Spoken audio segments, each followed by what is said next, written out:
자, 안녕하십니까. 오늘 약간 긴 시간을 더 보낼 것 같네, 그죠? 3시간 동안 관련된 문제, 중요 문제를 좀 훑어주는 시간을 갖도록 하겠습니다. 여러분들 어떻게, 설 연휴 동안 문제 많이 풀어봤어요? 고개 끄덕이는 파도를 이루네요. 그죠? 좋습니다. 지난번에 우리가 아마 어문 규정 관련돼서 아마 문장 부호까지 한번 했었죠? 외려 표기법 208페이지인가요?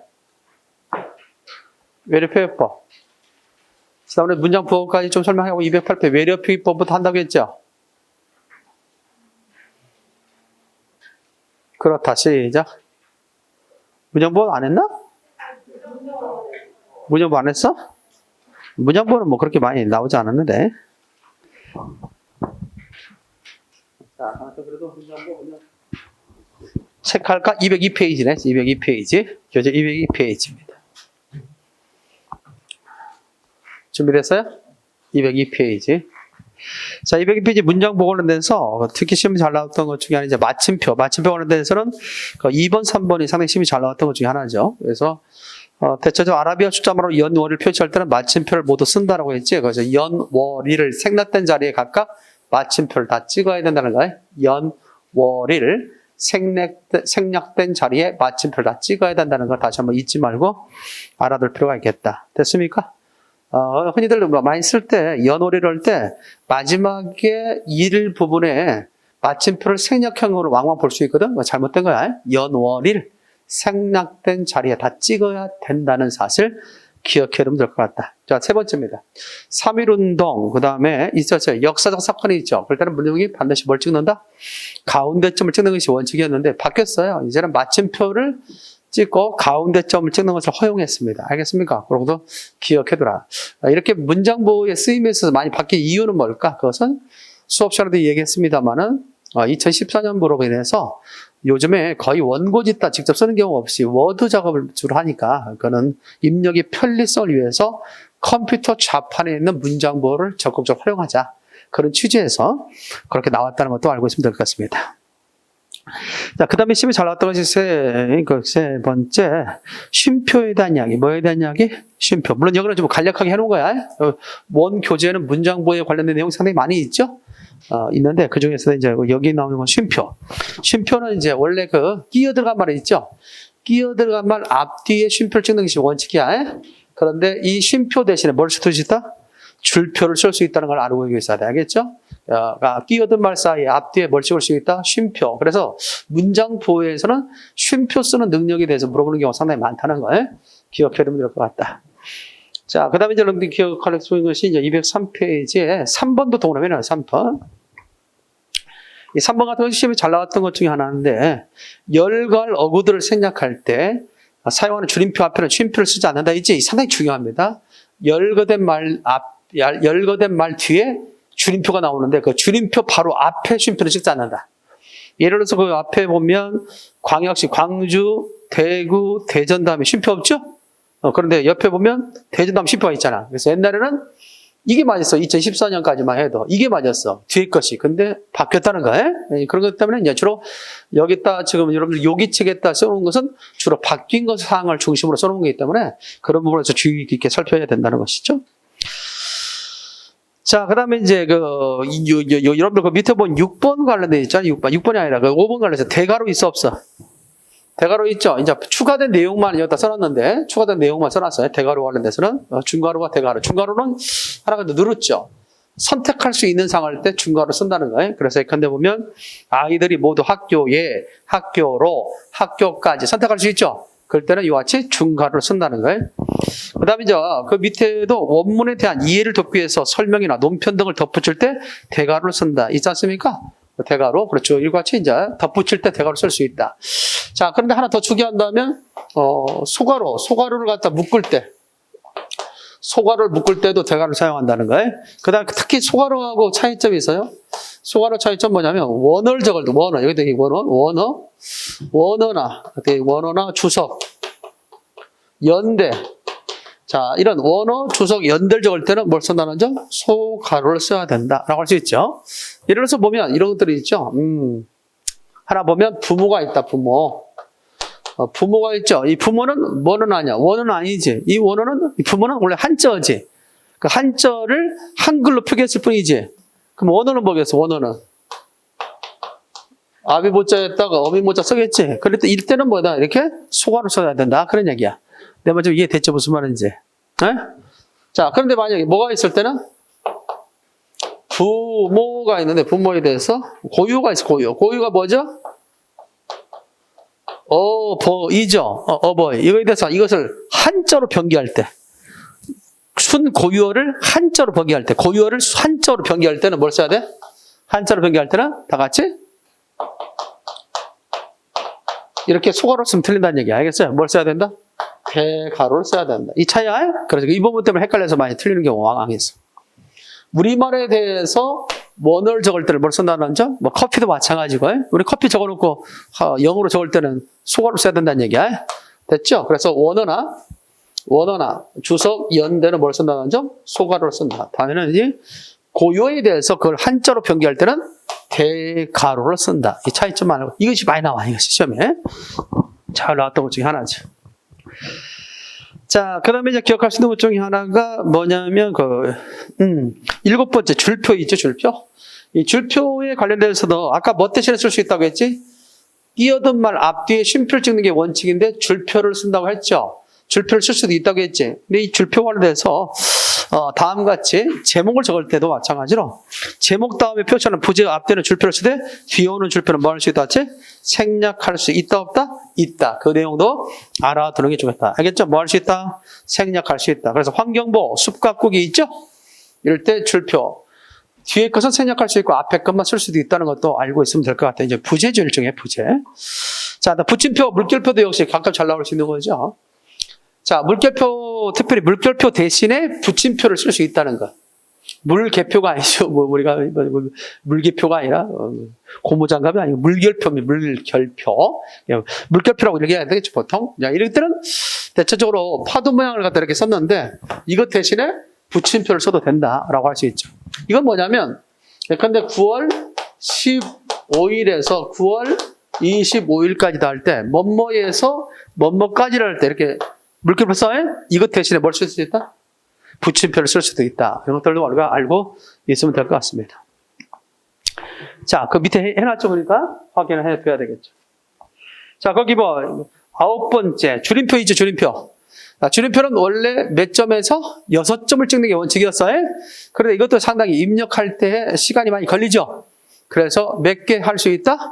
3개 점만 찍을 수 있다. 그래서 63 이렇게 해서 이해할 수 있겠죠. 그래서 3개 점을 찍을 수 있다. 또 하나, 아까도 얘기했지만 이 물결표라네. 이 줄임표는 원래 가운데 찍는 것이 원래는 원칙이었거든. 근데 가운데 찍으려니까 특수부를 선택해야 되지. 그래서 자판을 그대로 활용하기 위해서 마침표, 마침표. 그리고 마침표가 들어간 자리 있지, 아래에다도 점을 찍을 수 있다. 그래서 뭐 마침표 6번 찍으면 되잖아. 6번 찍으면 되고 또 3번만 찍어도 되잖아. 그렇지? 그래서 아래 찍을 수도 있고 가운데 찍을 수도 있다. 됐나요? 이렇게 기억하면 되겠습니다. 자, 그래서 여러분들 그 문제 하나 보면 205페이지. 205페이지에 60번 문제. 60번 문제 보니까 이거는 뭐 아까 설명하지 않은 내용도 들어있지만 보기의 기억, 리을에 대한 이해로 가장 옳지 않은 것은 뭐냐. 이런 식으로 문장부가 시험에 나온다는 거예요. 최근에 좀 안 나온 것이 좀 아쉬운 것 중에 한 대목입니다만은. 자, 난익은 철수의 동생 우리 집에 찾아왔다 할 때 난익은 쉼표죠. 쉼표 처리하는 것에 대해서 시험에 잘 나오는데 난익은 넣을 때 쉼표를 찍으면 뒤에 철수를 꾸미는 것이 아니라 철수를 포함한 전체의 구를 갖다가 찍게 됩니다. 수식하게 됩니다. 따라서 결국 낯익은 것은 동생이죠. 그렇죠? 이렇게 하기 위해서는 철수 다음에 쉼표를 찍어야 됩니다. 만약에 쉼표가 없다면 중의성이 있을 수 있겠지. 낯익은 철수인지 낯익은 동생인지 이해됐습니까? 그렇기 때문에 문제 1번을 보니까 기억, 쉼표를 보니 관영은 낯익은 철수와 동생을 동시에 수식함을 할 수 있다. 맞아? 틀린다는 거지. 쉼표를 찍음으로써 중의성을 갖다가 해제했다는 사실을 기억할 필요가 있는 겁니다. 이해됐습니까? 거기에 관련된 사람은 되겠다. 맞죠? 나머지 다 맞습니다. 마침표가 없는 걸 보니, 그쵸? 또는 그 제목이 있죠? 이런 데는 뭘 쓰지 않는다는 점. 문장보호를 사용하지 않는다. 특히 마침표를 사용하지 않는다는 거예요. 자, 물음표를 보니 의문형 종결음으로 끝나지 않았더라. 원래 의문형일 때는 물음표를 쓰는 게 마땅하죠. 그런데 그 물음의 정도가 약할 때, 알겠지? 그리고 제목일 때는 물음표를 쓰지 않아도 된다. 알겠습니까? 맞는 거죠. 작은 따옴표를 보니, 이거 조심해, 이거. 작은 따옴표. 우리가 큰 따옴표는 직접 인용에 쓰이지. 큰 따옴표도 알아둬. 큰 따옴표는 뭘 사용한다? 직접 인용에 쓰이지. 근데 또 인용한 가운데 또 인용한 경우 있지. 인용했는데 그 사이에 또 인용할 때 있잖아. 일단은 작은 따옴표를 쓴다는 거. 알겠죠? 그래서 마음속으로 한 말이나 인용한 가운데 또 인용한 경우는 작은 따옴표를 사용한다. 여기는 없어. 우리 본 교재에 있는 거지. 여기는 모든 내용을 다 수록해 놓은 게 아니잖아. 핵심적인 내용들만 정리해 놓은 거고, 특히 이 문장 보호는 추가된 내용이나 꼭 알아야 할 것들만 해 놓은 거야. 이해됐죠? 그 정도만 생각하면 되겠습니다. 그래서 4번 역시 맞습니다. 맞습니다. 이때 뭐가 들어갔지 않았던 거? 원래 그 하구가 원래 직접 인용에 주로 쓰이는 말이거든? 그럼에도 불구하고 작은 따옴표를 사용한 걸 봐서 이거는 직접 인용했다기보다는 자기의 속마음을 갖다 드러낼 때는, 알겠죠? 그렇게 사용한 거구나 라고 하는 것을, 이거 상당히 중요해. 그거 하나 두는 게 좋아. 자, 뒤로 넘겨서 207페이지에 64번 문제. 자, 대가로의 사용이, 아까 대가로에 대해서 얘기했지. 대가로는 언제 사용할 수 있다고 했지? 가로를 갖다가 묶을 때나, 또는 어떤 글에 대한 어떤 해설, 원문에 대한 어떤 해설을 더 추가해서 주석 달 때, 알겠죠? 그럴 때 대가로를 사용할 수 있다는 것. 또 하나 중요한 것은 순우리말에 대해서 그것을 한자어로 변기할 때, 알겠습니까? 그때 대가로를 쓸 수 있다. 1번 같은 경우가 제대로 쓰인 거지. 말소리라고 하는 우리말에 대해서, 고유어에 대해서 음성이라고 하는 한자어로 변기했지. 맞지요. 근데 이번에 보면 모두가 건물에, 자, 선택할 수 있는 상황 중괄호 쓴다고 했지. 건물에, 건물로, 건물까지 있죠? 선택. 그래서 2021년도 군무원 시험에 나왔습니다만은 이 시험에는 추가된 내용, 문장보호에 추가된 내용이 시험 문제에 발췌돼서 나왔다. 이렇게 생각한다면 앞서 우리가 했던 추가된 내용을 잘 기억하는 것도 중요하다라고 생각할 수 있겠습니다. 알겠죠? 그래서 그 밑에 압축 두 문자를 통해서 여러분들에게 이해를 돕기 위해서 해놓은 거니까 여기 적어도 이 정도는 머릿속에 가지고 있어라. 해석까지 해놨죠? 하나 대표 지은 다음에 이거 중간에 한번 해볼까? 다 이거 설명을 하면 더 하니까. 거기 보면 역가마심, 끼심대줄, 물대북가 있는데 역가마심이 뭔 줄 알아요? 역사적 사건은 원래 역사 사건은 뭘로 찍었지? 가운데점을 찍었지. 원래는 근데 지금은 뭐가 원칙이다? 마침표 대신 마침표를 찍을 수 있는 거. 알겠습니까? 그 이해된 것을 얘기하는 거야. 마침표. 마침표를 갖다 찍고 또 하나 이길 수 있습니다. 이거 하나 더 가운데점. 가운데점 같은 경우 역사적 사료 분석 이렇게 했어요. 그러면 이 사료나 분석이라는 말은 뭐에 걸리는 말이야? 다시 한번 쓸게. 지금 우리 문장 보고 가지고 좀 오늘 풀 때까지만 할 테니까 역사적 사료 분석할 때 이때 가운데 좀 찍을 수 있다고 해. 근데 이 가운데점 대신에는 이 사료나 분석은 다 뭐에 걸리는 말이지? 역사적에 다 걸리는 말이지. 이것은 같은 계열의 말이지. 같은 계열일 때는 쉼표로 처리할 수 있다고. 알겠습니까? 그래서 이 가운데점을 쉼표로 처리할 수 있다. 특정 역사적 사건일 때는 3.1절일 때 이렇게 가운데점 찍는 게 원칙이었잖아. 그런데 지금은 마침표를 찍는 게 원칙이고 이거 허용한다고. 됐습니까? 그래서 이것을 둘 다 드러내기 위해서 역가마심이라고 한 거야. 역가마심. 역사작가는 가운데점 대신 가운데점 대신 마침표 자리에 올 수도 있고, 알겠습니까? 또 이런 가운데점은 뭐도 쓸 수 있다? 쉼표로 대체할 수도 있다. 그것을 외울 때 역가마심. 알겠습니까? 이해가 됐는지 모르겠어. 됐습니까? 그거 설명한 거예요. 그래서 그것들은 밑에 해석까지 다 붙여놨으니까 여러분들 좀 보면 될 것 같아. 자, 208페이지에 외려 표기법으로 가겠습니다. 아무튼 그 문장 보호에서 시험이 잘 나오는 것은 쉼표에 대한 이야기, 가운데점에 대한 이야기, 줄임표에 대한 이야기, 그 다음에 소가로, 대가로 이야기. 알겠어요? 이런 것도 시험이 잘 나왔으니까 나중에라도 그것을 좀 기억해 두는 게 좋겠어. 그 중에 가장 많이 나왔던 것이 소가로와 대가로. 그 중에 한자를 갖다 쓰는 것이 공통점이 나타나는 게 있잖아. 고유어에 대해서 한자를 변경할 때는 뭘 쓴다? 대가로. 시작. 대가로. 알겠죠? 우리말에 대해서 한자를 변경할 때는 시작. 우리말에 대해서 한자를 할 때는 소가로 이렇게 해서 소가루와 대가루를 구분할 줄 알아라. 됐나요? 아까 설명했잖아, 내가. 이거 봐봐. 순 우리말에 대해서 한자를 갖다 변기할 때는 대가루를 쓴다. 우리말에 대해서 한자를 갖다 변기할 때 원어, 주석, 뭐 연대 있잖아, 이런 것들. 그럴 때는 뭘 쓴다? 이것에 대한 원어, 이것에 대한 원어가 이거잖아. 부모. 한자어잖아, 원래. 이걸 우리말이고. 내 말 이게 되겠죠? 그래서 그렇게 한다는 거예요. 자, 이 외래표기법. 자, 아쉽게도 이 외래표기법과 로마자 표기법이 지금 한 2년 동안 안 나왔어, 시험에. 그래서 열심히 공부했는데 안 나왔는데, 이제 올해 나올 가능성이 있지 않느냐. 3년 주기로 또는 5년 주기로 나올 수도 있으니까. 그래서 외래표기법에 대한 기본 원칙을 알고 있으면 좋겠다. 외래표기는 현역 몇 자모? 24자모. 어차피 외래어는 뭘로 적어? 한글로 적지. 한글로 적기 때문에 우리말을 적을 때 필요했던 한글 맞춤법에서 배운 적 있지? 자음 14자와 모음 10자를 활용해서 적는다. 그런 적 있지? 그러니까 어차피 외래어도 우리말로, 우리 한글로 적기 때문에 몇 자를 활용한다? 24자를 활용한다. 이거 갖고 장난쳐? 24자를 28자로 해서 틀린 적 있어? 24자를 활용한다. 왜 28자에 친숙하냐면 우리나라 사람들이 그걸 많이 배웠기 때문에 그래. 세종의 어지. 세종대왕이 몇 자를 만다? 28자를 맹가노니 하니까 28자에 너무나 딱 필이 막힌 거야. 그래서 28자가 맞는 걸로 잘못 알 수 있다. 자, 외래표기법은 1음은 1기호죠. 당연하겠죠. 외래어를 뭘로 적는 거야? 외래어를 뭘로 적는 거야? 우리 한글로 옮겨 적는 거야. 한글로. 그래서 외래어를 한글로 옮겨 적을 때 어떻게 해야 되냐? 우리 한글에 있어서 자음과 모음 있지? 그런 기호를 1대1로 댕식한다는 거야. 알겠지? 외래어의 음운을 우리 한글 자음과 모음의 1대1로 댕식한다. 그래서 이름은 1기호란 뜻이 그거야. 무슨 말이냐면 잘 봐봐. 수업처럼 얘기했습니다만 이게 이제 몇 개 음모냐? 이 몇 개 음원? 하나, 둘, 세 개지. 세 개니까 우리 국어 자음, 모음 몇 개 활용한다? 세 개. 이게 모음이니까. 그렇지? 그러니까 하나, 모음 이거는 이거는 비유. 이렇게 해서 세 개를 가지고 적분에 적는다. 내 말 알겠지? 그것이 1음은 1기호라는 뜻이야. 자, 외래표기법상 받침에는 뭘만 사용할 수 있다? 가느다란 물방울. 맞습니까? 땡이지. 가느다란 물방울은 아니지.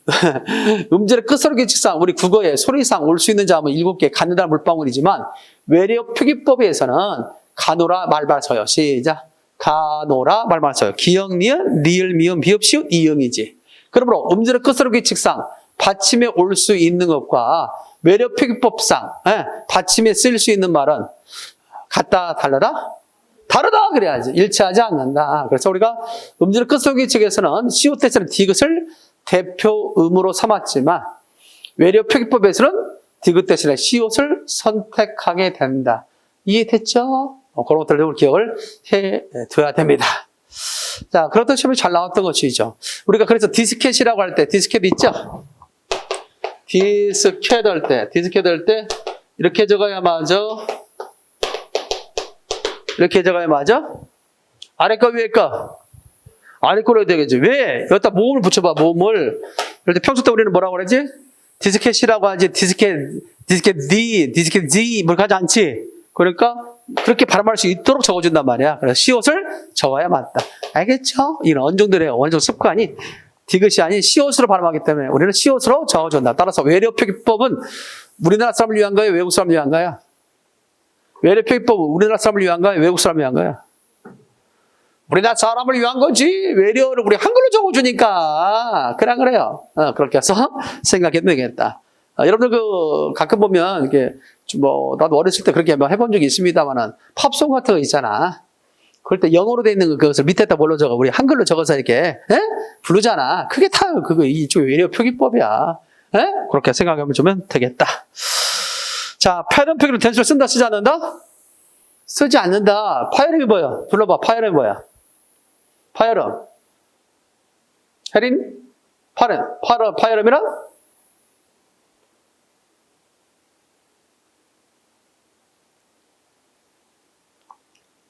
자, 갑자기 이름을 불러주니까. 그러면 우리가 누가 있어? 동우. 파열음이란?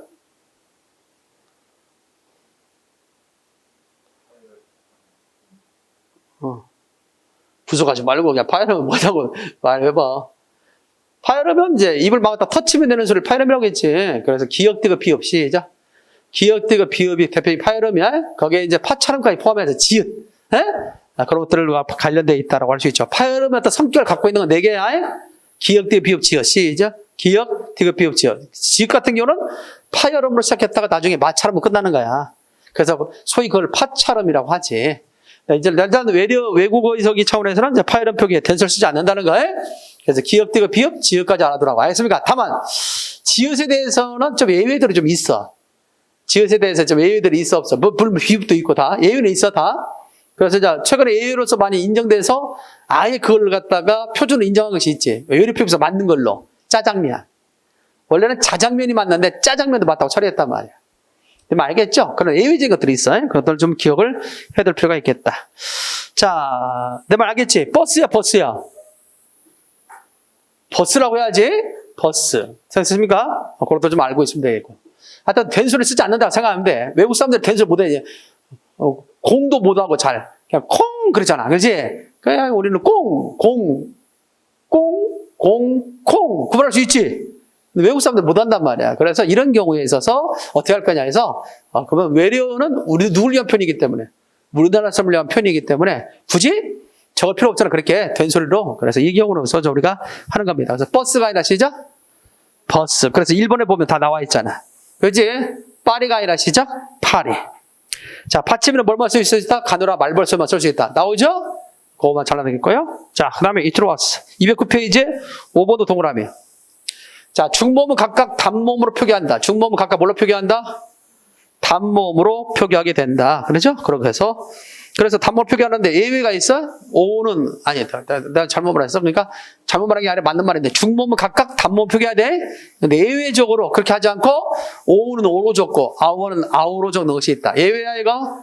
기억해둬야 돼. 자, 그런 점에서 본다면 거기에 보면 윤도가 아니라 시작? 윤도. 옐로우가 아니라 시작? 옐로. 시험이 나왔지? 보트가 아니라 보트. 자, 8번도 역시 중요했던 거지. 8번 시험이 잘 나왔던 거. 지읒 계열. 이 지읒 계열에 있어서는 대체적으로 중모음으로 발음하지 않고 단모음으로 발음한다. 그래서 자저, 주차, 추로 적는다. 알겠지? 외래표현 누굴 위한 표현이라고 했어 아까? 우리나라 사람을 위한 표현이니까 그렇다는 얘기입니다. 그래서 비전이 아니라 시작? 비전. 주스가 아니라 주스. 텔레비전이 아니라 텔레비전. 거기에 없다면 차트가 아니라 차트. 중요합니다. 뒤로 넘겨.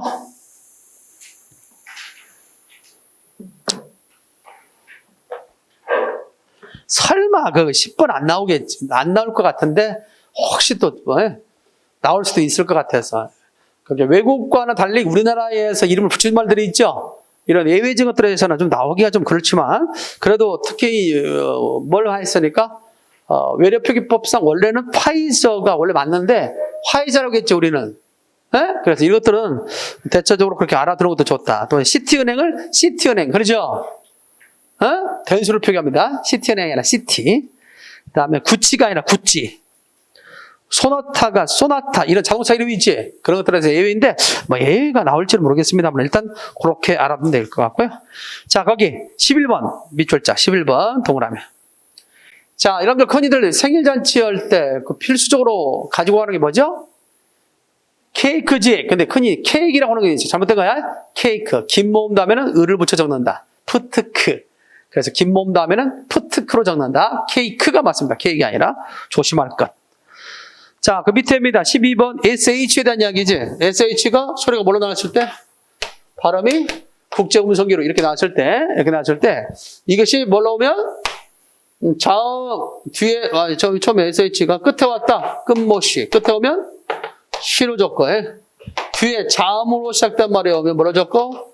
시로 적고 그 뒤에 모음이 오면 모음에 따라 적는다고 했지. 그래서 SH 다음에 A가 오면 샤 이렇게 적는다고 했잖아. SH 다음에 RUB가 나오면 뭘로 적는다 하셨지? SH 다음에 RUB 나오면 SH 다음에 RUB가 나오면 슈로 적어. 자음은 슈 자음이잖아. 슈러브. 알겠죠? 무조건 비리지. 끝에 비리지가 오면 무조건 부드그로 적어해. 부드그. 지금 뭐 새로운 내용을 배운다는 시점으로 보면 안 되고 듣고 이해해야 돼. 지금 뭐 오늘 갈 일이 멀잖아 지금. 자, 수업 시간에 자세히 배웠던 것인데 이거는 이제 문제필반이니까 이 정도는 다 알고 있을 거로 생각됩니다.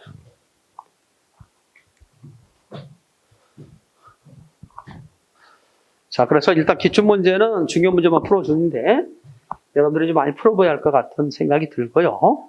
시험에 잘 나왔던 단어가 그래서 슈림프, 뭐 단어지? 슈림프. 자, 그렇죠? SHRI가 나오니까 RIMP 나오죠? 그러니까 슈를 줘서 슈림프라고 해야 됩니다. 끝에 나오니까 플래시지, 그렇지? 끝에 나오니까 플래시. 잘 알아둬요? 그 다음에 러시아워, 시험에 잘 나왔다. 러시아워. 러시아워가 아니라 러시아워야. 러시아. RUSH. 알겠습니까? 그래서 러시로 있습니다. 기억해두기 바랍니다. 자, 13번. 장모는 따로 표기한다, 표기하지 않는다? 표기하지 않는다. 다만 예외 두 가지 비출자. 알코올, 그 다음에 앙코르. 알코올, 앙코르 두 가지입니다. 이거 자칫 이것을 앵코르면 틀려요? 앵콜이 아니라 앙코르. 알콜이 아니라 알코올. 알겠죠? 이렇게 해서 쓴다는 것도 기억되겠다. 자, 15번 시험에 잘 나왔던 거죠. 15번. 컵과 라이크가 만났지? 그럴 때 컵 라이크. 시작. 컵 라이크. 이건 어떻게라고 했지? 특히 요거에 대해서 얘기한 적이 있지. L 앞에 모음이 오거나 L 뒤에 모음이 오면 어떻게 적는다고 했지? 리을로 적는다고 했지. 생각나? 그래서 하나 예를 든다면 FI, L, M이 있을 때 L 앞에 모음이 왔지? 그럴 때 어떻게 적어야 돼? 필름, 리을로 적어야 된다는 거. 이런 식으로. 자, 그런데 자, 뭐가 있어요? 여기 오늘 보면 커플 라이크 할 때, 그렇지? 컵, CUP, LIKE가 나오잖아. 그렇지? 그러면 L 뒤에 뭐이 왔지? L 뒤에 뭐이 왔지? 그러면 원래대로 한다면 어떻게 돼? 커플 라이크 해야 될 거 아니야. 근데 그렇게 하지 않고 합성어 경우, 즉 복합의 경우는 컵과 라이크가 맞는 말이지. 그냥 독립적으로 적을 때처럼 적는다. 이 원칙에 적용하면 안 돼. 그래서 뭐라고 한다? 컵 라이크로 적어야 된다. 알겠지? 커플 라이크가 아니라 컵 라이크. 그래서 그런 것도 틀린다. 그래서 호번의 미출자. 그래서 시험에 잘 나왔던 것이 컵 라이크와 헤드라이트. 시험에 잘 나왔습니다.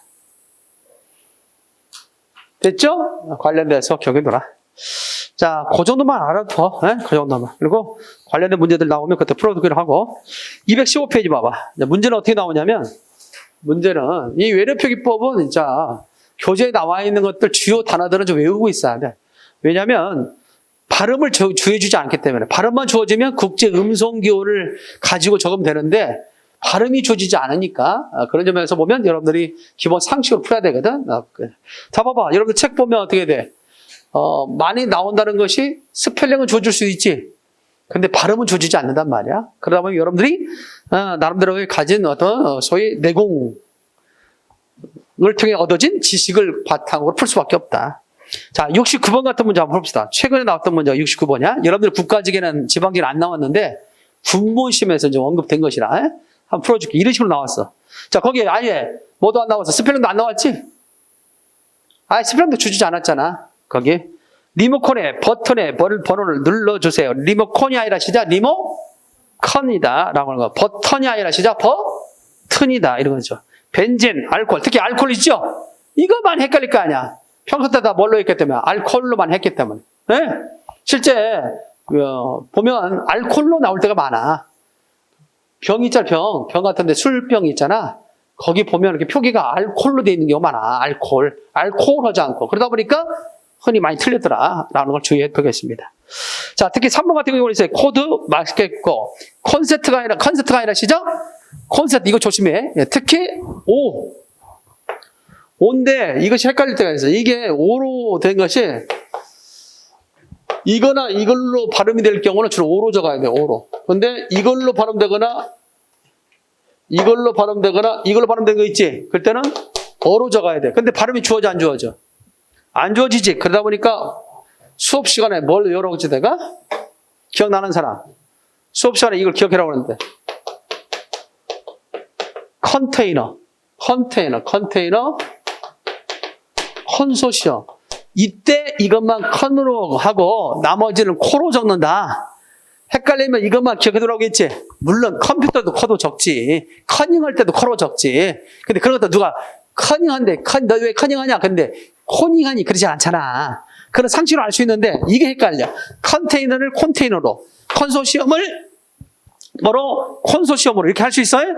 그러면 안 된다 그지. 컨테이너, 컨소시엄. 그리고 나머지 이렇게 헷갈린 것들 다 뭐로 적는다? 코로 적는다 생각하면 되잖아. 그래서 콘서트가 아니라 시작? 콘서트. 컨셉트가 아니라 다 같이 콘셉트. 알겠죠? 그렇게 알고 있으면 쉽다. 자, 4번에 있어도 뭐라고? 된수를 쓰면 안 된다고 했지? 선루프. 스폰지가 아니라 스펀지. 이 정도만 기억하고 있으면 될 것 같다. 야, 이런 식으로 나온다, 문제. 그래서 예전에는 많이 나왔는데 지금은 좀 많이 안 나오고 있는 상태입니다. 그래서 이것을 좀 더 외우기 쉽게 하기 위해서 216페이지에 압축 두 문자 해놨어, 안 해놨어?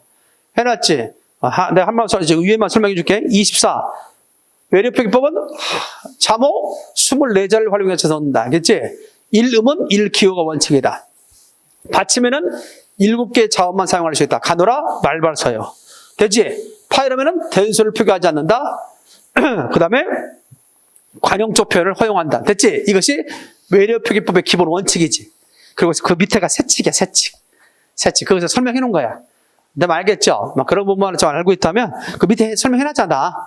그걸 참고로 해서 기억해도. 하여튼 이 앞쪽 두 문자는 뭐 하기에 좋아? 복습하는 데 상당히 용이해. 그래서 여러 장에 걸친 내용을 압축해서 이렇게 하니까 연상을 통해서 이런 압축 문자를 통해서 공부하면 내용이 쉽게 여러분들 머릿속으로 돌아갈 수 있다. 한 가지 보여준 거죠. 그럼 알겠죠? 그만. 자, 그 다음에 217페이지 노마자 표기법. 자, 노마자 표기법 누굴 위한 표현이지? 외래어 표기법은 반대야. 외래어 표기법은 우리 한글 자모를 기호로 활용한 거지만 노마자 표기법은 우리말을 적는데 노마자를 갖다 가져와다 적은 거야. 알겠습니까? 이해되겠어요?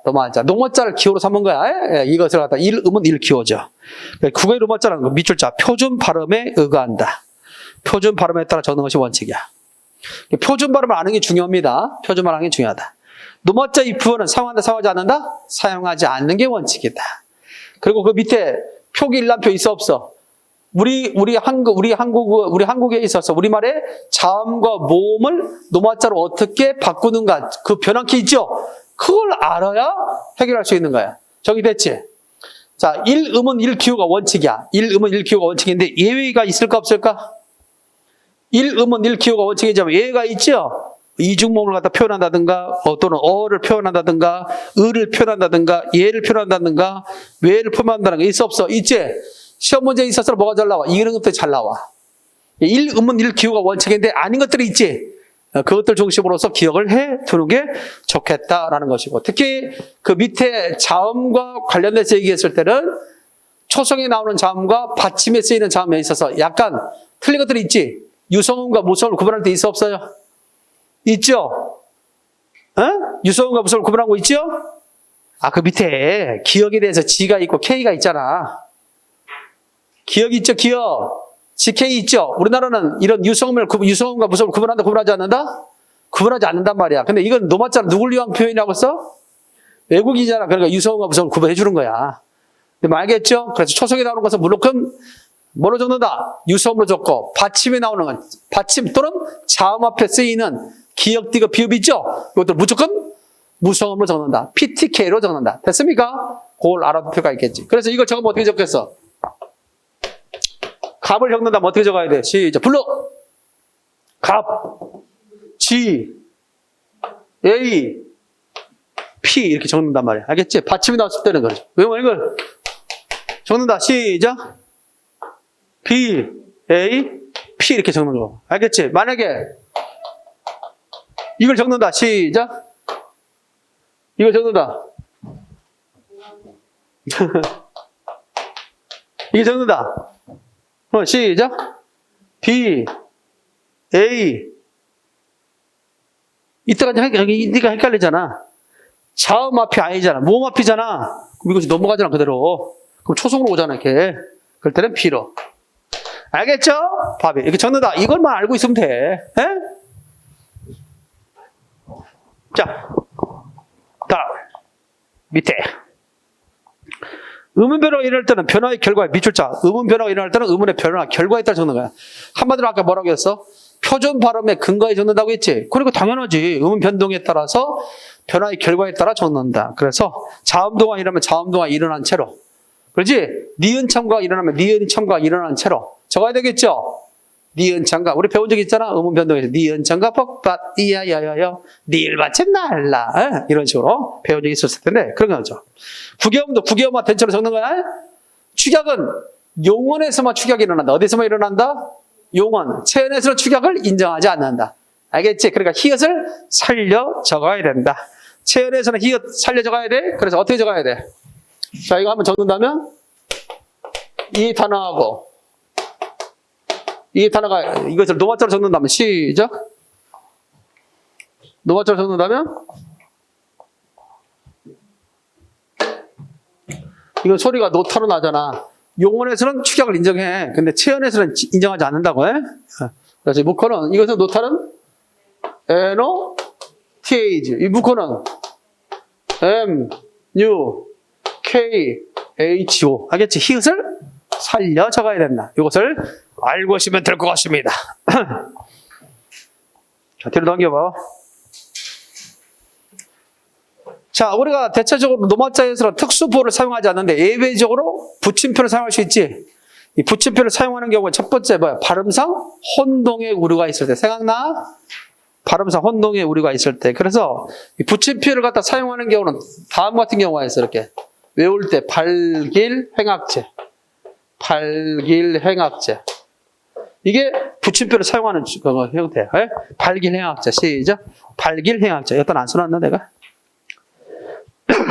발길행학자. 다 같이 큰 소리로 시작. 발길. 있네. 221페이지. 221페이지 보면 노마자 표기법에 발길행학자 나와 안 나와. 그게 바로 붙임표를 갖다가 쓰이는 경우를 갖다 써놓은 거야. 내가 발길행학제. 발은 뭐야? 발이. 발음상 혼동의 우려가 있을 때. 그렇지. 길은 길 이름일 때. 그 다음에 행은 행정구역을 나타낼 때. 학은 학술. 그렇죠? 학술 논문 같은 데서. 그 다음에 재는 재료, 특히 한식 재료. 그때는 뭘 사용할 수 있다?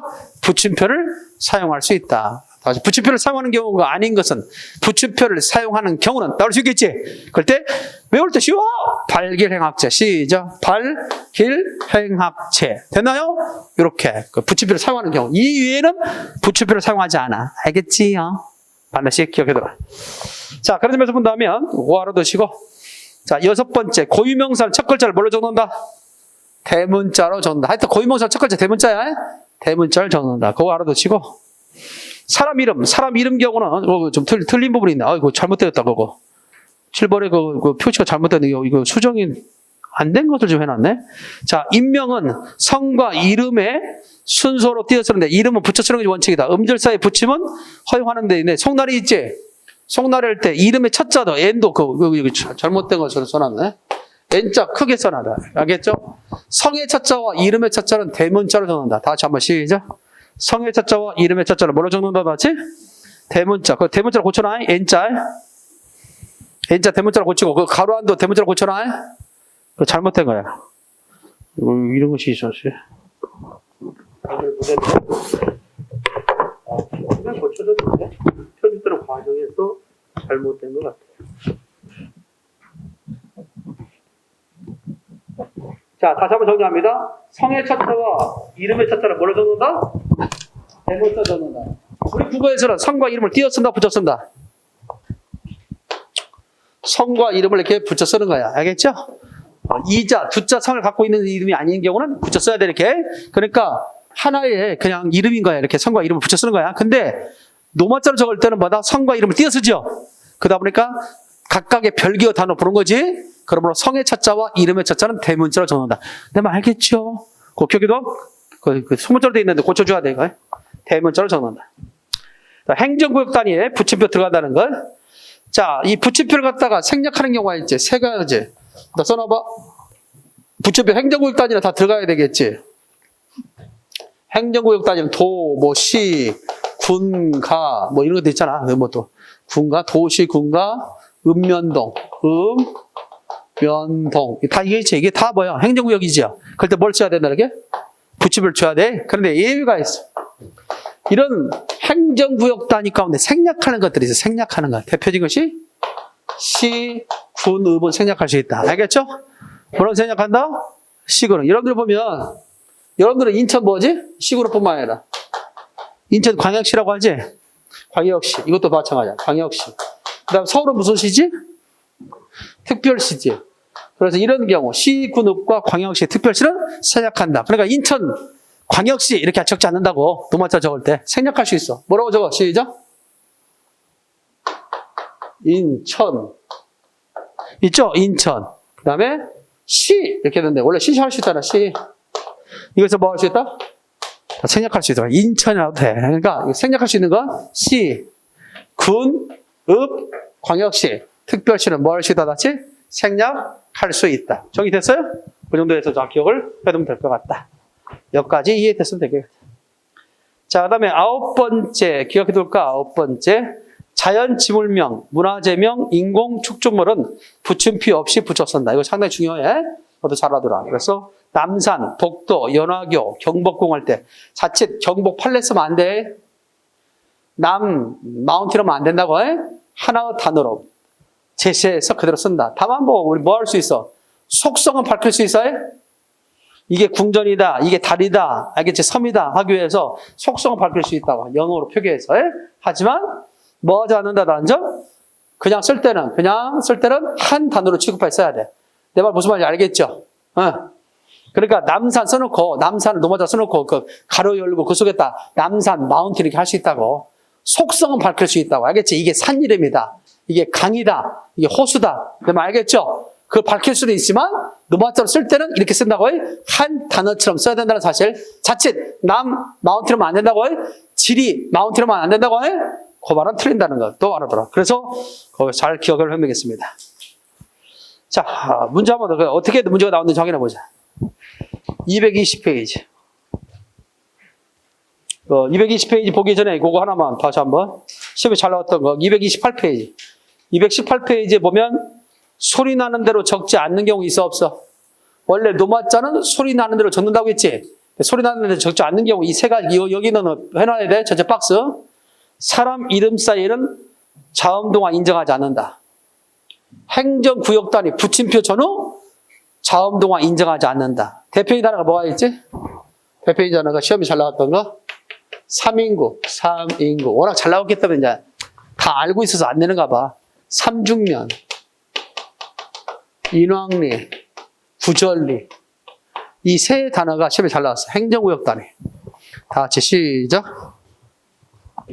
삼중면 그냥 뭐가 있다? 인왕리 그 다음에 구절리. 이거 알아둬요? 삼중면, 인왕리 그 다음 뭐가 있다? 시작. 구절리. 됐죠? 그럼 삼중면은 소리가 어떻게 나? 이게 원래 행정구역 단위니까 삼주면 이렇게 해야 될 거 아니야. 그 다음에 인왕리 이렇게 할 거고 구절리 해야 되는데 여기서요 붙임표 전후는 의문동화 적용하지 않는다고. 알겠습니까? 그래서 그대로 적어야 돼. 3죽으로 적어야 돼. 알겠지? 잡지 3죽이라고 적으면 안 돼. 소리는 3죽으로 나. 3죽면 이렇게. 소리는 3죽면으로 나. 알겠지? 하지만 이렇게 적지 않는다는 거예요. 그것만 우리가 기억을 해도 되겠다. 인왕리도 마찬가지고. 알겠죠? 시험에 잘 나왔던 단어들이죠. 자, 그 다음에 구절리 같은 것도 마찬가지. 구절리도 리을이 연속적으로 나올 때는 엘레로 적어야 돼. 마치 뭐처럼? 신라처럼. 신라가 이렇게 소리가 나니까 리을이 나왔을 때는 SILLA로 나와야 돼. 알겠지? 그러나 이걸 적을 때는 행정구역 단위 붙임표 전후는 의문동화 적용하지 않으니까 그대로 받침에 나왔을 때는 L로 적지만 초성에 나왔을 때는 R로 적는 거야. 통일시켰어. 그래서 구절리. 구절리라고 적어야 돼. 알겠죠? 이런 것들만 머릿속에 좀 기억을 해두면 될 것 같아요.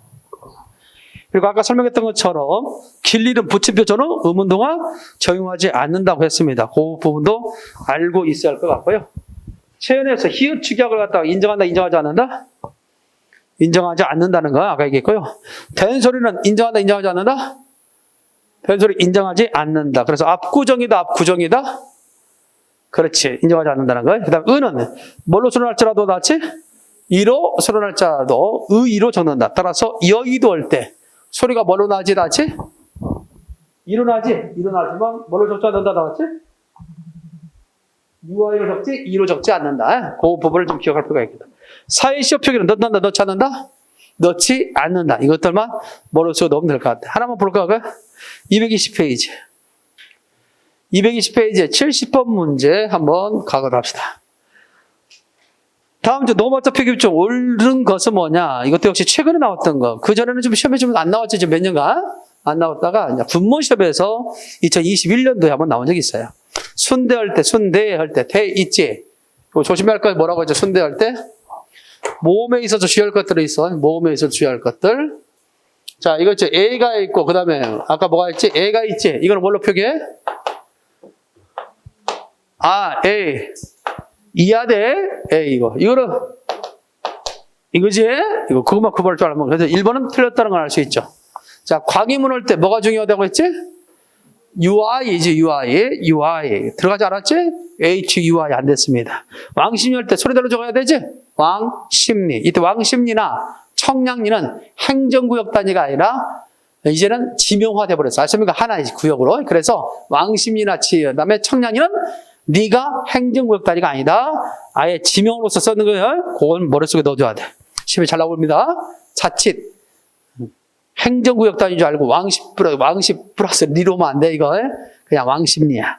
답은 몇 번? 4번이죠? 정능이니까, 정능. 자, 이거 관련돼서 하나 해볼까? 이거 한번 해봐. 이걸 노마자로 적어봐, 이거 노마자로. 이걸 노마자로 적어볼까? 다 왕능 이름이야, 이게. 노마자로 적는다면? 왕능 이름이 돼. 이걸 노마자로 적는다면 어떻게 될까? 이거 발음? 걸릉이야, 이때. 건능이 아니라 이거는, 이때는 이 건이 홀로 쓸 수 없는 말. 그래서 뒤에서 열받아서 앞에가 걸릉이 돼야 돼. 그래서 이 겨울은 G, E, L, L, E, U, N, G. 알겠지? 걸릉이라고. G, E, U, L, L, E, U, N, G. 알겠습니까? 걸릉. 이건 어떻게 돼야 돼? 이것도 설릉이야, 설릉. 설릉을 해야 돼. 시작. S, E, U, L, L, E, U, NG라고 적어야 돼. 알겠지? 자칫 선능, 건능하면 틀린다. 이런 식이 노마자 표기법과 관련된 내용이다. 알겠죠? 원칙만 안 하면 돼. 노마자 표기법 원칙. 자, 그래서 발길, 행학제 반드시 숙지할 것.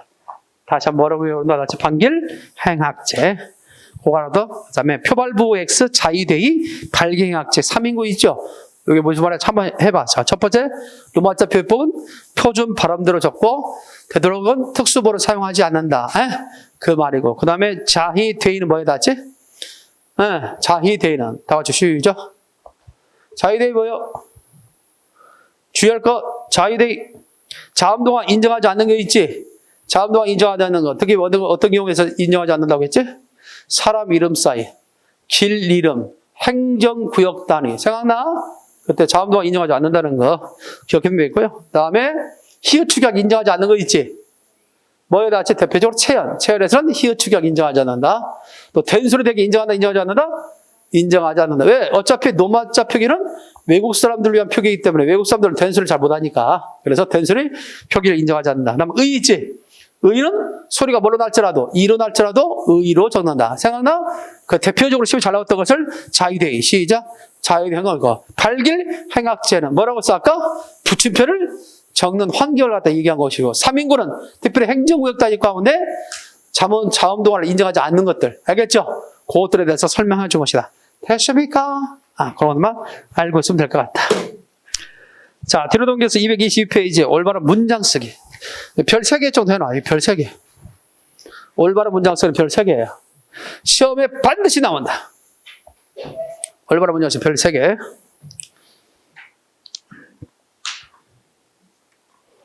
이걸 좀 설명해 줄 필요가 있어요. 그러면 3가지 유형으로 나와. 시험에 3가지 유형인데 첫 번째 말 다듬기, 두 번째가 문자 다듬기, 세 번째 글 다듬기. 최근에 와서 한 문제만 내라. 한 문제만 내라 하면 문자 다듬기야. 문자 다듬기. 문자 다듬기 별 3개로 그었다가 한 문제만 내라면 문자 다듬기고, 때에 따라서는 말 다듬기는 뭐냐? 어휘 사용이야. 그래서 표준어냐? 표준어가 아니냐? 혼동하기 쉬운 말이 있지. 적절한 어휘를 사용했느냐? 사용하지 않느냐가 이제 말 다듬기고. 그러지. 예컨대 보면 하나 예를 든다면 뭐가 있을까? 최근에 시험에 나왔던 거. 안가품이냐? 안가품이냐? 됐죠, 이걸? 생각나? 도무. 미안해. 도무. 매무새냐? 매무시냐? 자. 매무새와 매무시. 안가품과 안가품을 구별을 쓸 수 있는가의 능력. 최근에 이것들이 나왔어, 시험에. 그러니까 뭐가 들어갈 자리에? 매무시가 들어갈 자리에 매무시가 들어가면 안 되겠지. 안가품이 들어갈 자리에 안가품이 들어가면 안 되겠지. 의미를 구별해 써야 된다고. 이것들 많잖아, 사용해. 혼동하기 쉬운 말을 하면서. 도움, 매무시. 언제 쓰는 말이야? 말로 설명하시오. 차림새? 맵시. 에? 맵시 정도의 의미일 때는 매무새가 맞아. 근데 매무시는 옷을 입고 단속하는 거야. 단추가 잘 잠겼는지 안 잠겼는지. 에? 옷 매무새. 매무시를 한다는 것은 이거야. 옷을 다듬는 일은 매무시야. 옷을 다듬는 거. 입고 다듬는 것은 매무시. 옷을 입고 나오는 맵시는 매무새.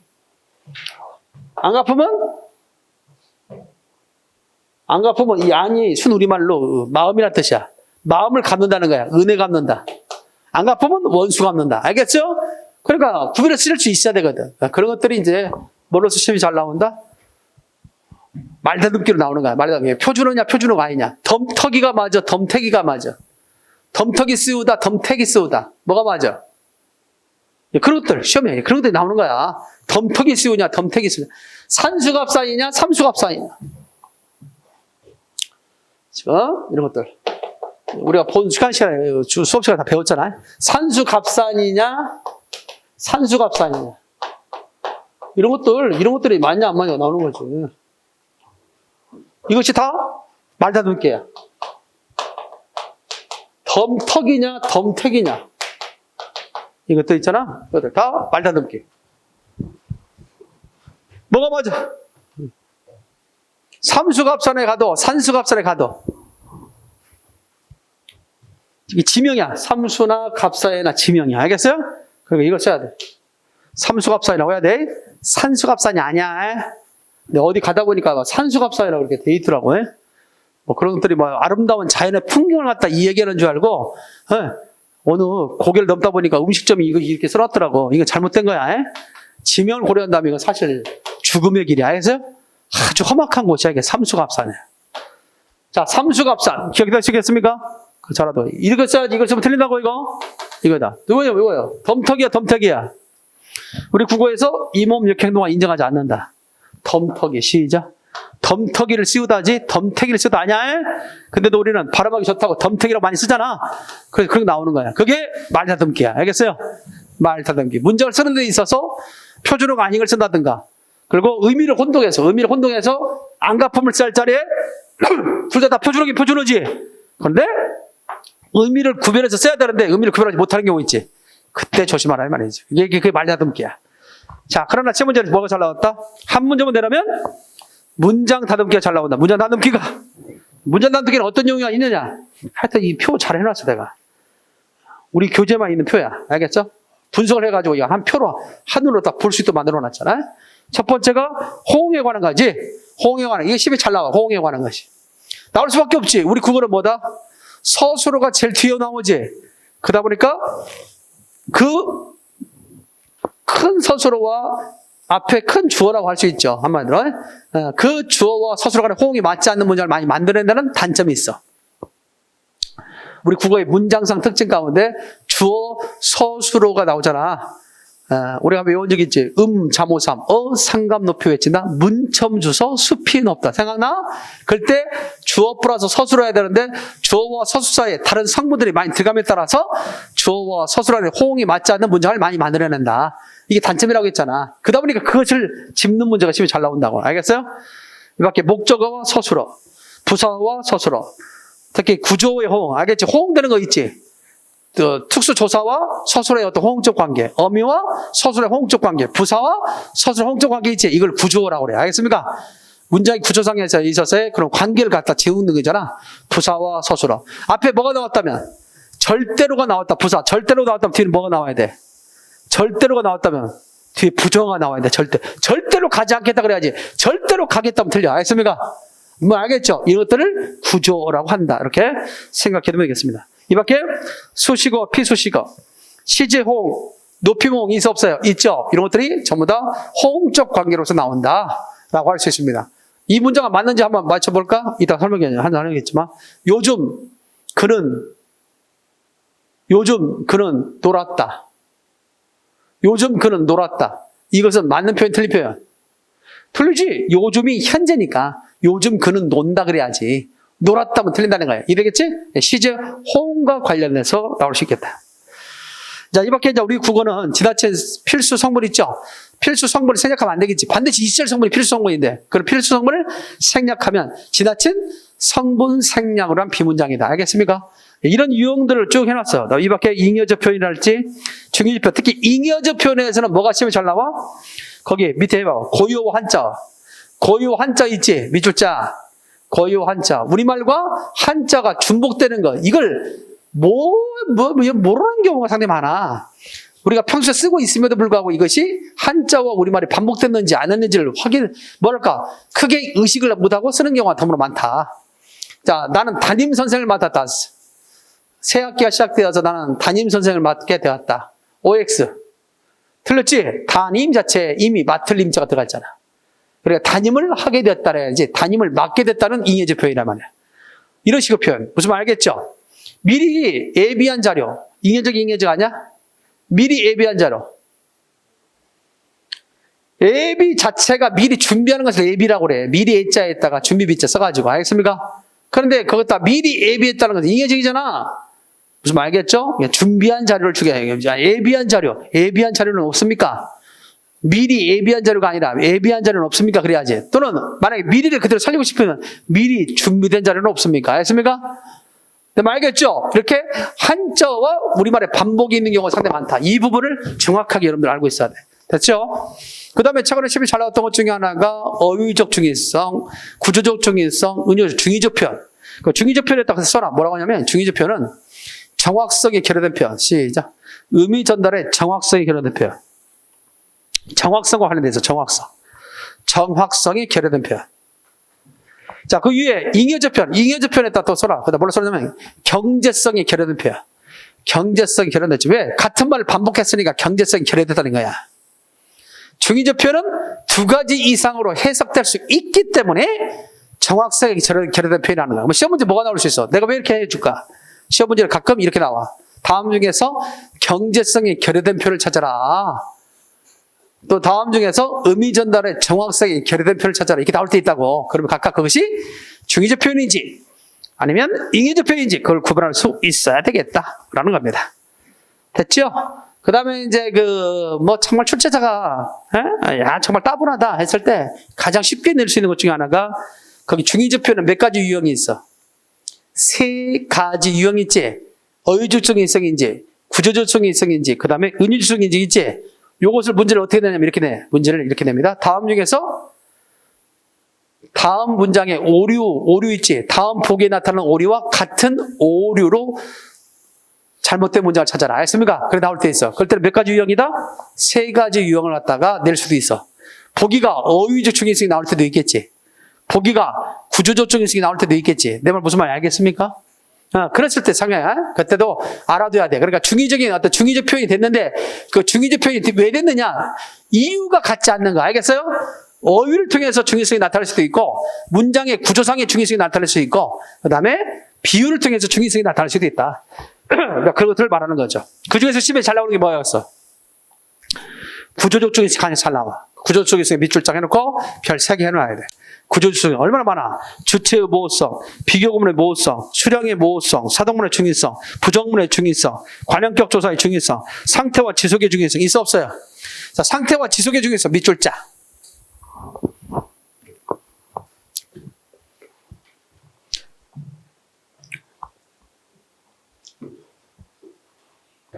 나중에 이제 우리가 문법에서 한번 얘기했던 것 중에 하나가 배웠던 것이 있잖아. 상해, 동작의 상태를 나타내는 상이라고 했지?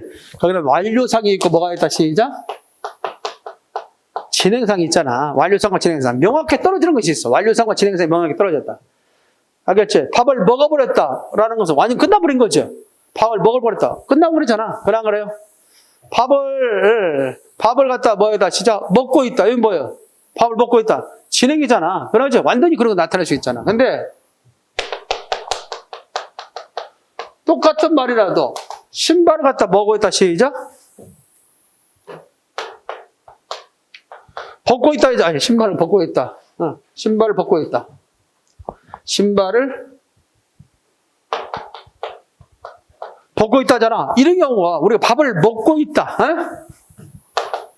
밥을 먹고 있다. 자, 이게 있을 때 신발을 벗고 있다, 발 먹고 있다 했지. 이 먹고 있다는 뭐야, 나지? 진행만 나타내지. 그런 거래. 어떤 상태가 끝난 게 아니잖아. 지금 먹고 있잖아. 근데 이거는 신발을 벗고 있다 할 때 진행도 될 수 있지. 지금 신발을 벗고, 나 지금 뭐 하고 있어? 너 지금 뭐 하고 있냐? 신발 벗고 있잖아, 지금. 막 그런 거 벗고 있는 거잖아. 그지? 근데 벗고 있다가 뭐야? 벗은 상태가 지속될 수 있는 거지. 그런 거래. 그래서 진행이냐, 상태의 지속이냐. 알겠습니까? 이런 점에서 이미 신발을 벗은 거지? 그 완료된 상태가 지금 지속된다는 얘기 아니겠습니까? 그런 점에서 두 가지 해석이 가능한 거 아니냐. 나올 수 있다는 거예요. 알겠어요? 뭐 기억해둬, 시험 문제. 이렇게 안 해놓으면 헷갈려서 못해. 그 말이 그 말 같아가지고 이거 모르던다고. 그 부분은 정확하게 알아두는 게 중요했어. 무슨 말겠지? 나 부정문, 앞에서 배웠잖아. 부정문.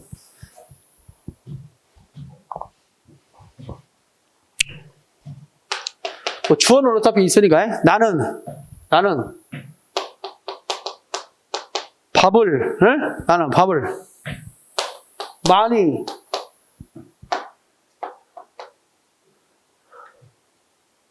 먹지 않는다. 있잖아. 이 문장이 있어. 이 문장은 중의성이 있다 없다. 나는 밥을 많이 먹지는 않는다. 이 문장은 중의성이 있어 없어. 중의성이라는 것은 하나의 문장이 두 가지로 해석될 수 있는 걸 중의성이라고 했잖아. 그러면 나는 밥을 많이 먹지 않는다. 중의성이 있다 없다? 일단 주어를 제외한, 알겠지? 주어를 제외한. 물론 이것도 내가도 할 수 있고 나는 할 수 있지만 일단 이것을 제외한. 자, 어차피 이 문장은 중의성이 있는 거야. 알겠어요? 왜 그러냐면 자, 어차피 나는 이때 가를 갖다 주로 대체적으로 많이 쓴 것이기 때문에 이때 너는 보조사임에도 불구하고 이 주어를 가지고 중의성이 해제된다 안 해제된다 많이 안 나와 시험에. 대체적으로 봐봐. 밥을 대신에 나는 밥은 그러면 뭐가 돼? 이게 강조되지? 특별히 나는 하더라도 뭔가 강조를 안 되는 것 같잖아. 그런데 이 이하에 주어 위에 이외에 은이나 는이 들어가 있으면 그것은 중의성이 해제됐다 생각하면 돼. 자, 나는 밥은 먹지 않는다. 됐죠? 자, 나는 밥을 많이는 먹지 않는다. 많이를 부정하죠? 나는 밥을 많이 먹지는 않는다. 그러면 먹지 않는다는 걸 부정하죠? 그래서 이런 부분을 강조해 주니까 중의성 해제된다. 알겠습니까? 다시 한번 강조한다. 뭘 제외한? 주어를 제외한 나머지 성분에 뭐가 들어가 있다면? 은이나 는이 들어가 있다면 중의성 해제된 걸 보라. 알겠지? 부정문 가운데. 됐죠? 그 중에서도 가장 중의성을 해제하는 문제로서 문장으로 칩이 가장 잘 나오는 것은 서술을 갖다 부정한다. 왜? 우리 국어는 서술어 중심 국어이기 때문에 서술을 부정하면 완전히 부정에 있어서의 그런 중의성을 해제시킨 것이다. 이렇게 생각하라고. 물론 이거 이외에 나머지 성분에 이것들 들어가 있어도 중의성이 해제되는 건데 보통 여러분들의 시험 문제는 요게 많이 나왔어. 알겠지? 먹지는 않는다. 그러면 중의성이 있다 없다? 없다. 해제된 걸 본다. 이렇게 해서 시험이 잘 나왔죠. 그거는 좀 알아뒀으면 좋겠다. 생각하면 되겠고요. 거기 사동문의 중의성 배운 적이 있어 없어요? 사동문의 중의성 있죠? 거기다 써라. 파생적 사동문의 중의성. 거기다 써라. 파생적 사동문의 중의성. 시험에 잘 나왔던 건데 파생적 사동문의 중의성. 그거 하나만 설명을 좀 해주면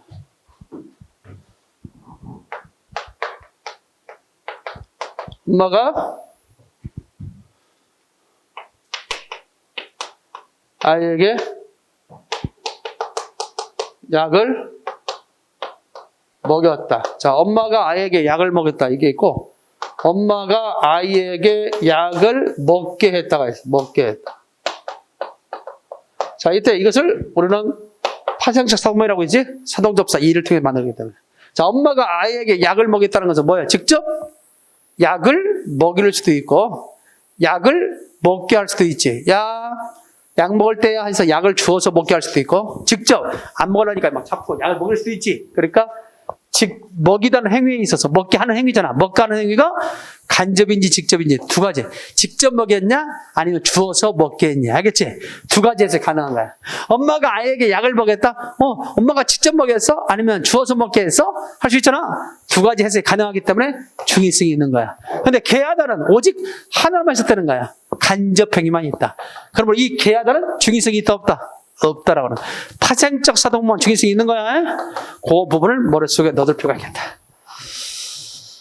자, 이 경우에 이제 아름다운 있고, 이 밖에도 이제 우리가 그 나와 있는 것들이 있죠. 뭐, 이 밖에 번역투의 표현이랄지 비논리적 표현, 대등한 문장, 지나치 표현들이 있어 없어? 있지? 그 중에서 시험 문제 지나치 사동표현이 있지? 지나치 사동표현 써놔. 지나치 사동표현. 지나치 사동표현. 교재 223페이지. 지나치 사동표현 있지? 그것다 써놔. 뭐라고 써놔? 지나치 사동표현에 시키다의 남용. 시작. 시키다의 남용. 시키다 있잖아. 시키다. 시키다의 남용에 대해서 시험이 잘 나온다. 알겠죠? 하여튼 시키다가 들어가 있으면 대체적으로 지나친 사동표현일 가능성이 상당히 높다라고 하는 거예요. 그렇게 생각하면 되겠어. 지나친 사동표현. 시키다. 아무 때나 시키다 쓰면 돼야 안 돼? 안 된다라고 하는 거지. 알겠어? 이런 것들이죠. 그러니까 어떤 경우가 있습니까? 어떤 것이 있어요?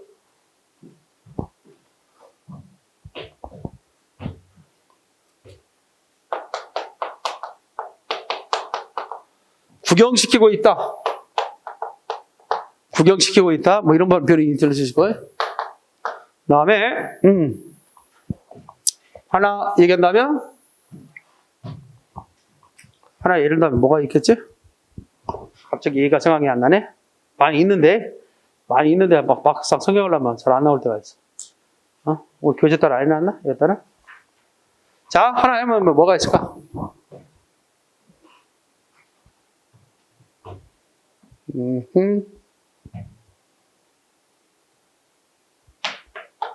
자, 또 하나 칩시다.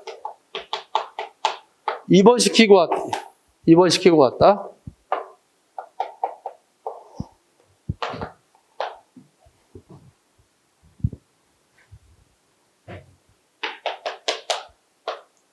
구체화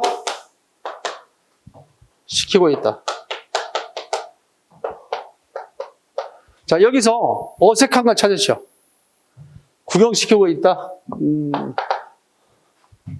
구경시키고 있다. 나는 동생에게 무엇을 구경시키고 있다. 입원시키고 왔다. 나는 동생을 입원시키고 왔다. 이 내용은 그것을 구체화시키고 있다. 자, 다음 중 어색한 거. 그럴 때 시키고가 잘 들어가 있는지 안 있는지를 확인하려면 뭐라고 했지? 하고 뭐라고 했지? 구체, 구경하고 있다? 내가 구경하는 거지, 그러면. 다른 사람을 구경시키고 있는 게 아니잖아. 그러면 문맥이 다 틀릴 수 있겠지? 내가 했었잖아. 나는 동생에게 무엇을 구경시키고 있다. 서울을 구경시키고 있다. 나는 동생에게 서울을 구경하고 있다 말 돼야 안 돼. 안 되잖아. 그러니까 다 쓰는 거야. 다음 몇 번? 이게 틀린다. 구체화하고 있다. 알겠어요? 그럴 때 이 시키고가 잘 들어가 있는지 안 되는지를 확인하려면 하다로 대체해봐라. 하다로 대체했을 때 말이 되면 시키고는 남용된 거고, 오히려 하다로 했을 때 어색하다면 시키다는 제대로 쓰인 거다. 알겠습니까? 이렇게 해서 기억할 수 있어야겠다. 이럴 때 집에 나올 수 있겠죠. 뭐 그 정도를 저 생각하면, 그래서 그 유형별로 여러분 교재 223페이지부터 시작해서 200 몇 페이지까지, 227페이지까지 유형별로 그 내용을 좀 더 이해를 돕기 위해서 설명해놔서 그 부분들 반드시 숙지할 수 있도록 하고요. 한두 문제만 풀고 잠깐 쉬었다 하도록 하겠습니다. 자, 거기 228페이지. 문제를 그러면 어떻게 나왔을까? 문제는 228페이지. 74번 풀어봐. 가리고. 27번. 14번.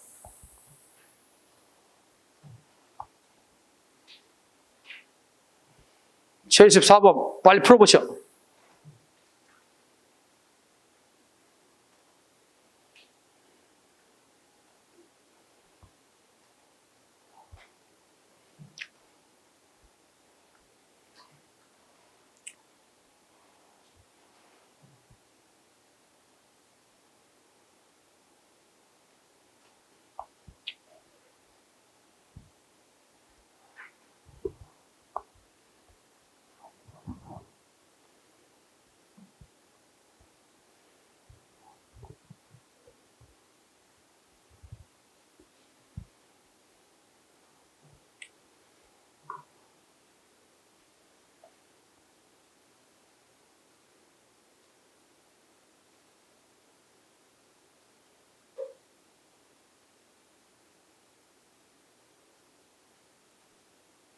자, 볼까요? 1번에 보면 날씨가 선선해지니 역시 책이 잘 읽힌다 있죠? 읽힌다. 다 피동이죠? 앞에도 피동, 뒤도 피동이에요. 물론 대등으로 이어진 문장이 아니라 이거는 종속적으로 이어진 문장이야. 종속적으로 이어진 문장이다. 날씨가 선선해지니 역시 잘 익힌다. 자, 오류가 없죠? 따라서 답은 몇 번? 1번이다. 2번은 왜 틀렸을까? 이렇게 어려운 책을 속도로 밑줄자, 속도로 읽는 것은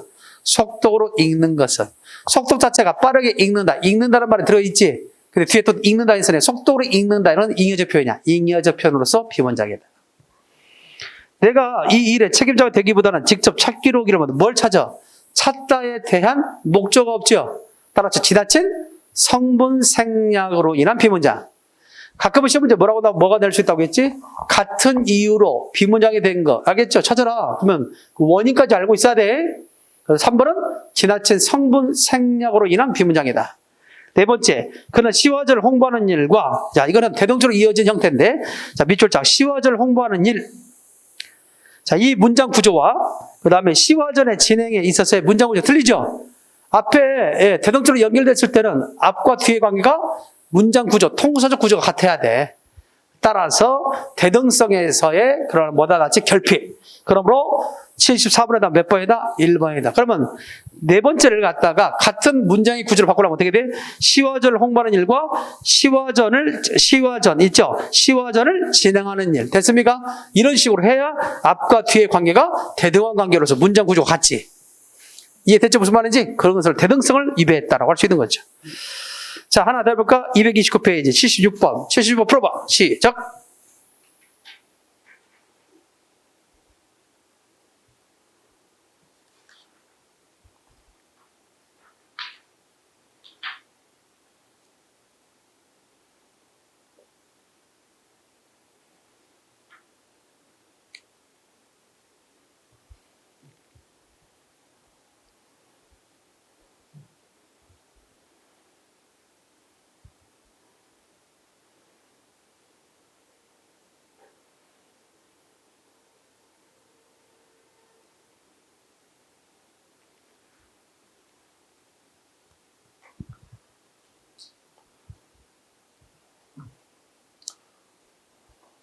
됐습니까? 풀었어요? 자, 봐봐. 취직할 생각이 아예 없기 때문에 그가 여행 갈 시간을 4개를 점체 동그라미, 점체. 이렇게 부사와 서술의 홍, 점체. 이 점체를 갖다가 점체로 하면 틀려요? 예? 점처럼, 점체는 맞아도 점체로는 틀려요? 네, 알겠죠? 이것도 조심해. 점체, 점처럼은 쓸 수 있어도 점체로는 쓸 수 없어요. 자, 그때 점체를 부정과 홍하지. 점체 쉬운 일이 아니었다 그래야지. 호응적 관계지? 아주 다양하게 나왔잖아. 앞에 그 문장, 비문장이 되는 것들은 유형이 있었지. 그걸 나름대로 깨치하고 있어야 돼. 알겠죠? 그래야 이걸 분석할 수 있어. 2번, 공부를 하지 않았다고 해서 낮은 점수를 받는 그녀에게서, 자, 밑줄자, 그녀에게서 불만이 아주 없었던 것은 아니다. 말이 안 맞지? 그러니까 그녀에게 그래야 할 것을 그녀에게서 해서 틀렸지. 뭔가 그녀에게서 나는 받았다. 그녀에게서 이런 느낌을 받았다. 내가 받아야 되지. 근데 불구하고 그녀에게 불만이 아주 없었던 건 아니다. 불만은 누구야? 그녀의 불만이지. 그렇기 때문에 서를 쓸 수 없어. 자, 다양스러운 것, 밑줄자, 다양스러운 것은 그의 노력이 충분한 보상을 받았으며 인류를 위해 나 연구실에 남아 실험을 계속하기로 결심했다는 점이다. 이제 자, 결심했다. 다양스러운 것은 결심했다. 그것과 홍되는 게 아니죠. 뭐 결심했다의 주어가 없지 지금. 결심했다의 주어를 넣어야 할 거 아니야. 누가 결심했는지. 그래요? 그렇기 때문에 다양스러운 것이 결심할 수 없잖아. 따라서 지나친 성분 생략으로 한 비문장이다. 됐습니까? 이런 식의 문장. 자, 한 문장 더 보십시다. 몇 번을 풀어볼까? 요게 좋을 것 같은데.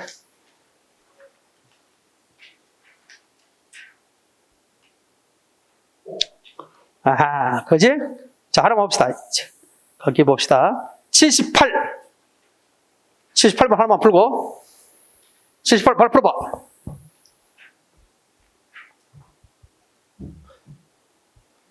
이거는 여러 가지 나왔어. 올바른 문제 한번. 아주 여러 개 나왔어. 혼동하기 쉬운 말도 들어가 있고요. 말 다듬기도 들어가 있고, 문장 다듬기도 들어가 있습니다.